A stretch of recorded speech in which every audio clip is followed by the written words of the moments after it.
E aí também tem a questão da McLaren, porque para mim é claro que os dois estão no pior momento da relação interna ali. Embora o Piastri esteja em má fase, mas tem a questão também que o Sérgio falou, a chuva em tese iguala. Então os dois podem ficar igualados numa perspectiva não muito positiva para a equipe McLaren, entende? E a McLaren tem que deixar acontecer, né, agora, porque um ponto entre os dois, cara, olha, onde que foi que o Piastri devolve a posição pro Norris? Foi na Itália. Foi Itália? Isso. Então, começa a pesar, agora não tem mais que ter esse tipo de situação, né? E acho que Piastri e Norris, pelo menos nesse momento da história, né, em novembro de 2025, eles não se comparam ao Verstappen. Né? Sim, concordo plenamente. E agora, dá pra gente ter um parâmetro com chuva ou sem chuva dos dois? De quem ganha? De quem pode levar melhor? Cara, eu fui dar uma olhada nas últimas corridas de 24 do Piastri, que é a mesma, né? Não tem mudança nenhuma. E vocês já viram? O Piastri, ele entrou no final de 2024 numa espiral que ele não conseguia nada. Nada. Eu acho que o melhor resultado dele, pelo que eu lembro, é no Qatar, né? Que ele até marca pole, eu acho, ou vence a sprint, mas depois ele não tem bons resultados, né? E o Norris o oposto, né? O Norris vence a última corrida, se eu não me engano, em Abu Dhabi, ele consegue mais pontos. Então, com base na probabilidade do que aconteceu no ano passado, o título é do Norris. Só que é assim, talvez pode ser um momento de recuperação do Piastri também. Eu acho muito curioso quando perguntaram pro Piastri depois do GP do México, e aí, o que está acontecendo? E ele fala, olha, eu tô fazendo a mesma coisa que eu sempre fiz, mas o carro não, né? Não tá respondendo ao que eu costumo fazer. E aí, o mundo da teoria da conspiração foi pra cima, né? Porque não é uma prova. Como é que se fala? Pensando no lado do direito ali, é um sinal, mas é uma outra palavra que não me fugiu agora, de que a McLaren uma evidência, exato, que a McLaren está trabalhando mais para o Norris ou mudou o carro para o Norris. Pode ser, porque o mundo do automobilismo é um mundo muito difícil, né? Mas pode ser um azar, entre aspas, de que as pistas que o Piastri tem mais dificuldade caíram no final do campeonato também, né? Então, tem aquela história de que ele não lida muito bem com baixa aderência, né? Sim. Então... Admitido até pelo próprio Stella, né? Exato. Então... Mas é interessante o Sérgio ter citado o retrospecto do Piastri. Você pega ano passado, ele foi segundo na sprint de São Paulo, cedendo a posição pro Norris. Isso, ele ia vencer. Exatamente. Oitavo na corrida principal, sétimo em Las Vegas. Venceu a sprint do Qatar, terceiro na corrida principal do Qatar e 10º em Abu Dhabi. Bem ruim. O Norris, por exemplo, venceu a sprint, cedida a vitória pelo Piastri, né? Sexto no GP principal, sexto em Las Vegas, segundo na sprint do Qatar, 10º no Qatar, o Norris, ano passado, tá? E vence o GP de Abu Dhabi. Aí o Verstappen, quarto na sprint de São Paulo, vence a corrida principal, quinto em Las Vegas, oitavo apenas na sprint do Qatar, mas vence a prova principal, e sexto em Abu Dhabi. Se a gente extrapolar para 2023, por exemplo, Piastri também tem um retrospecto ruim nas últimas etapas. Ele foi 10º na sprint. Mas aí no ano de Rookie, né? Sim, no ano de Rookie. 14º no GP de São Paulo, mas no ano de Rookie, mas no fim de 2023 a McLaren já estava competitiva, é importante destacar. 10º em Las Vegas, ele vence a sprint do Qatar, que é a corrida do título do Verstappen, se eu não me engano. Isso. O segundo colocado na corrida principal do Qatar, o Piastri, e sexto em Abu Dhabi. O Norris é segundo na sprint de São Paulo, segundo no GP de São Paulo, abandona no GP de Las Vegas, é terceiro na sprint do Qatar, terceiro no GP do Qatar e quinto em Abu Dhabi. O Verstappen em 2023 venceu tudo, exceto a sprint do Qatar, que ele foi segundo colocado. Ok, quem gosta de fazer fezinha, tá dada. Pois é. Dica tá dada. Ou seja, Lando Norris.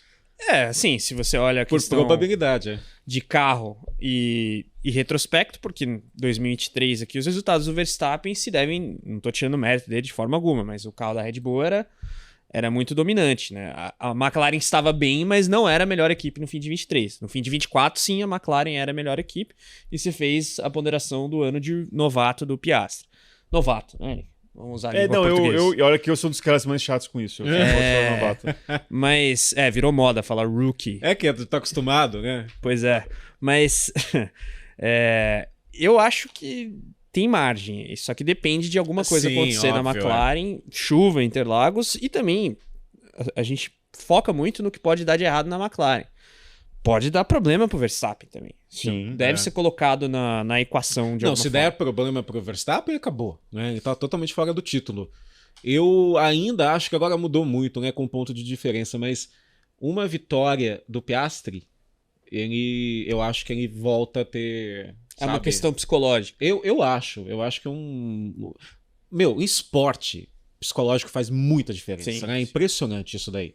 E eu senti que ele caiu, ele é muito novo, ele tem 21 anos, ele é muito jovem. Eu acho que ele caiu numa espiral que ele não tá conseguindo sair. E eu lembro de uma entrevista do Raikkonen, 24. 24, Ele é de 2001. nossa senhora. Não. Eu lembro de uma entrevista do Raikkonen, não lembro, acho que em 2012 ou 13, que perguntaram pra ele, e eu achei a pergunta belíssima. É prazeroso guiar um carro de Fórmula 1? E aí ele responde, depende. Pode ser a coisa mais prazerosa do mundo se o carro tá certinho e tá na tua mão. Agora, se o carro tá todo errado, é a pior coisa que você vai fazer na tua vida. Né? E a gente sabe que o Kimi passou por algumas coisas, né? E eu acho que em outros esportes que você meio que depende só de você, isso já faz uma diferença. Sim. Agora, quando você depende de uma máquina... E de uma equipe de 1000 engenheiros. Por isso que, sabe, treino livre, essas coisas fazem diferença, porque se numa entrada de curva o carro já escapou de uma forma que você não gosta, se o cara não tá acostumado com aquilo, ou se ele entra nessa espiral de falta de confiança, só vai piorar. Por isso que eu acho que o Verstappen é um cara muito forte. Eu acho que o Verstappen ele lida muito bem com essas adversidades. Né? Então o carro dele tá todo errado, todo torto, ele vai, chama no rádio, fala, gente, o carro tá, né?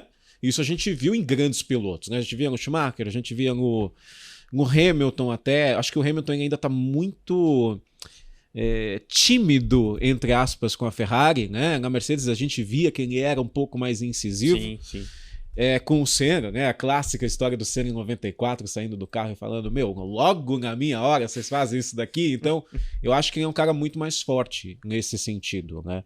E especialmente depois que ele ganhou o primeiro título. Eu acho que o primeiro título do Verstappen leva o mental dele para outro lugar. Sim, coloca ele num estado de confiança muito grande, né? E talvez o Piastri e o Norris, isso é uma coisa que só os dois podem responder no final do dia, né? Até um bom tópico pro pessoal lá do High Podcast, né? Como é o nome? Que sempre falam desse lado mental. Sim. Porque eu acho que os dois sentem muito. Especialmente o Norris, mas talvez o Piastri esteja nesse momento de ele precisa de alguma coisa que faça ele voltar a acreditar.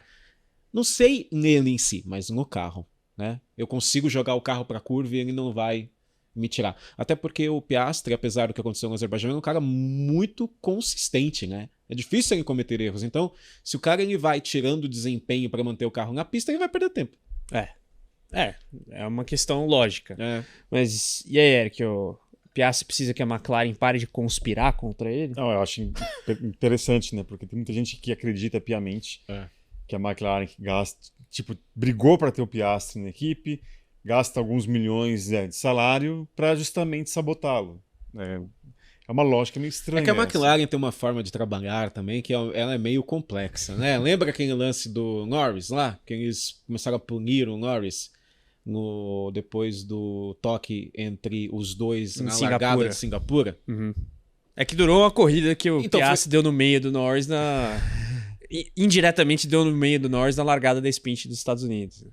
Que foi Singapura que deu o rolo, aí ele, em tese, seria punido internamente nos Estados Unidos, só que aí dura 2 sessões decisivas, que é o quali sprint e a sprint. Checaram a informação com vocês, mas pelo que eu soube, era que o Piastri teria a preferência de saída, né? Isso.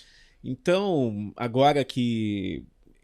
Às vezes eu acho que a McLaren precisa ser um pouquinho mais clara nessas coisas aí que eles mandam pra... porque a gente sabe que a McLaren, por histórico, é uma equipe muito metódica, né? Muito sistemática.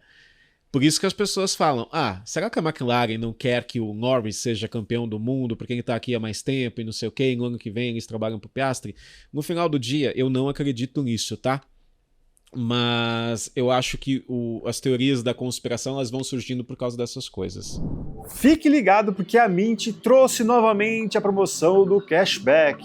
Você que ainda não investiu na Mint, basta você investir a partir de R$ 150 em qualquer criptoativo e a Mint te devolve R$ 50 em Bitcoin. É isso aí, você investe a primeira vez, utiliza o cupom MOTOR50 na hora que você estiver fazendo o seu cadastro ali com os seus dados e investe R$ 150 em criptomoedas. Assim que você fizer esse investimento, até o 5º dia útil do mês seguinte você vai receber os R$ 50 em Bitcoin. É isso aí, Mint, a plataforma cripto do BTG Pactual.